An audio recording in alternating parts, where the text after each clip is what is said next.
Finland ने North Atlantic Treaty Organisation NATO के 31वें सदस्य के तौर पर बाकायदा शपथ ले ली है और इस शपथ के कुछ ही देर बाद रूस ने फिनलैंड पर पलटवार की धमकी भी दे दी।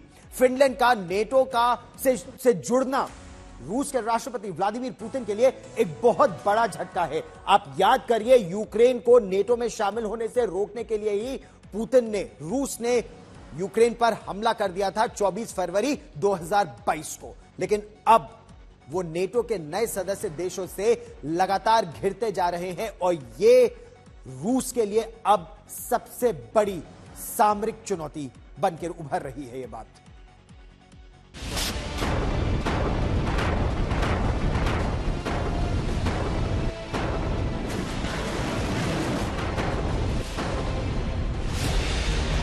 फिनलैंड की नाटो शपथ। राष्ट्रपति पुतिन का अग्निपथ। रूस के अब और करीब नाटो।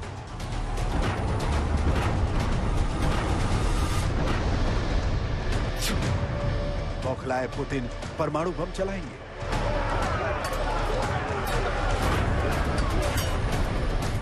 रूसी राष्ट्रपति पुतिन को सबसे बड़ा झटका लगा है। उनकी धमकी को ठेंगा दिखाते हुए फिनलैंड आखिरकार नाटो का सदस्य बन गया। फिनलैंड के नाटो के 31वें देश के तौर पर शपथ ली तो पुतिन का पारा हाई हो गया। गुस्साए पुतिन ने फिनलैंड को जवाबी कार्रवाई की धमकी दे दी है।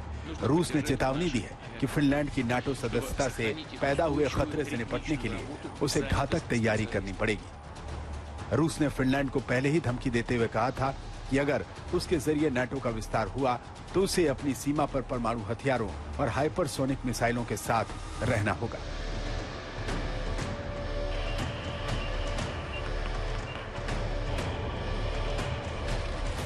इस धमकी के बावजूद फिनलैंड ने नाटो की शपथ ली, जिसके बाद उसे सुरक्षा की गारंटी मिल गई।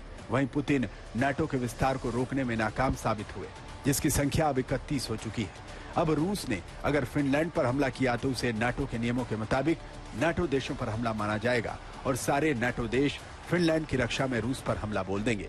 ऐसी किसी नौबत से निपटने के लिए फिनलैंड जब चाहे उसे नाटो के हथियार और सैनिक मिलेंगे, जबकि बाल्टिक सागर में रूस के लिए व्यापार करना पहले से ज्यादा मुश्किल हो जाएगा। यानी जिस यूक्रेन को नाटो में शामिल होने से रोकने के लिए पुतिन ने उसके खिलाफ जंग छेड़ दी, उसके बाद फिनलैंड नाटो में शामिल हो गया और अब अगला नंबर स्वीडन का है। फिनलैंड के नाटो में शामिल होने से पुतिन क्यों भड़के, ये भी आपको बताते हैं। दरअसल फिनलैंड के जरिए अब नाटो सेना रूस की और ज्यादा घेराबंदी कर चुकी है। रूस के साथ फिनलैंड 1340 किलोमीटर लंबी सीमा साझा करता है। ऐसे में अब नाटो सेना के रूस के उत्तरी सीमा तक पहुंचने का खतरा बढ़ गया है। अगर नाटो फिनलैंड में अपने हथियारों और सैनिकों की तैनाती करता है तो रूस को भी अपनी सुरक्षा बढ़ानी पड़ेगी। पुतिन पैर पसारते नाटो को शुरू से ही रूस के वजूद पर खतरे के तौर पर देखते हैं। पुतिन को डर था कि यूक्रेन कहीं नाटो में शामिल न हो जाए। इस वजह से ही फरवरी 2022 में उन्होंने यूक्रेन पर आक्रमण का आदेश दिया था। वहीं इस हमले की वजह से फिनलैंड ने नाटो की सदस्यता का आवेदन दिया था। अब अगर स्वीडन भी नाटो में शामिल हो गया तो बाल्टिक सागर क्षेत्र में रूस के 2 नए दुश्मनों का मुकाबला करना होगा। बता दें कि स्वीडन के नजदीक ही रूसी सेना के उत्तरी फ्लीट का मुख्यालय भी है। नाटो का गठन कोल्ड वॉर की शुरुआत में 4 अप्रैल 1949 को हुआ था। तब नाटो के सिर्फ 12 सदस्य थे, जिनका मकसद तत्कालीन सोवियत संघ के खतरे से मित्र देशों की रक्षा करना था। 1991 में सोवियत संघ के पतन के बाद नाटो की सदस्य संख्या में जबरदस्त तेजी आई। कभी सोवियत संघ के सैटेलाइट स्टेट रहे 11 देश और 3 पूर्व सोवियत देश नाटो में शामिल हो गए। इससे नाटो की सदस्य देशों की संख्या बढ़कर 26 हो गई। इसके बाद एक एक कर सदस्यों की संख्या बढ़कर 30 हो गई है। 31वें सदस्य के तौर पर फिनलैंड की शपथ अब पुतिन का अग्निपथ बन चुकी है। जो लोग 2019 तक ये मानते थे कि नाटो खत्म हो चुका है और महज अमेरिका की जिद के कारण अस्तित्व में है, वो अब नाटो को पुतिन की तबाही के तौर पर देख रहे हैं। यूक्रेन पर रूस के हमले ने नाटो को ऑक्सीजन दे दिया है और अब संगठन दौड़ने लगा है। वहीं पुतिन के लिए ये समझना मुश्किल हो रहा है कि कैसे पूरा यूरोप रूस के खिलाफ इकट्ठा हो गया है। आज तक ब्यूरो।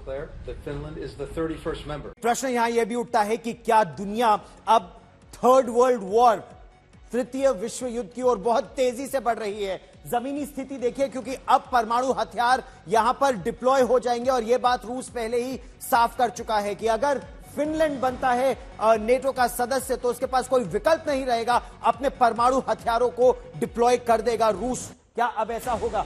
1340 किलोमीटर लंबी सीमा है फिनलैंड के साथ, जहां पर अब नेटो देशों की शक्ति भी वहां पर होगी रूस के खिलाफ। कुल मिलाकर 20,000 किलोमीटर तक की रूस की सीमा है, लेकिन अब रूस की सीमा, और इसीलिए यूक्रेन को नेटो में शामिल नहीं होने देना चाहते थे राष्ट्रपति पुतिन।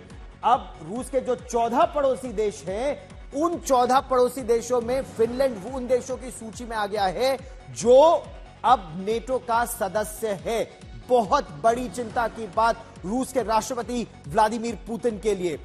ये पूरी जो जंग शुरू हुई थी 24 फरवरी 2022 को, इसका लक्ष्य सिर्फ यही था कि किसी तरह से यूक्रेन को रोका जाए कि यूक्रेन नेटो का सदस्य नहीं बन जाए। अब तक नेटो देशों की सीमा 1215 किलोमीटर थी, उसमें 1340 किलोमीटर फिनलैंड का और ज्यादा जुड़ गया है। इसका क्या मतलब है कि जब रूस के जो रेडार होंगे, रूस के सिपाही होंगे, रूस की सीमा होगी केवल फिनलैंड के साथ नहीं, जिसको अब तक एक निष्पक्ष देश माना समझा जाता था, अब रूस की सीमा नेटो देशों के साथ होगी जो न केवल वॉर्सो पैक्ट देशों के समय से, सोवियत संघ के समय से नेटो देश हॉस्टाइल थे, दुश्मन देश समझे जाते थे। फिनलैंड के जुड़ने के बाद 2555 किलोमीटर यानी 1215 जमा 1340 किलोमीटर लंबी यह सीमा हो गई है, और यह बहुत बड़ी चिंता की बात रूस के राष्ट्रपति के लिए। अब उनका अगला कदम क्या होगा? क्या यह कोल्ड वॉर 2.0 की शुरुआत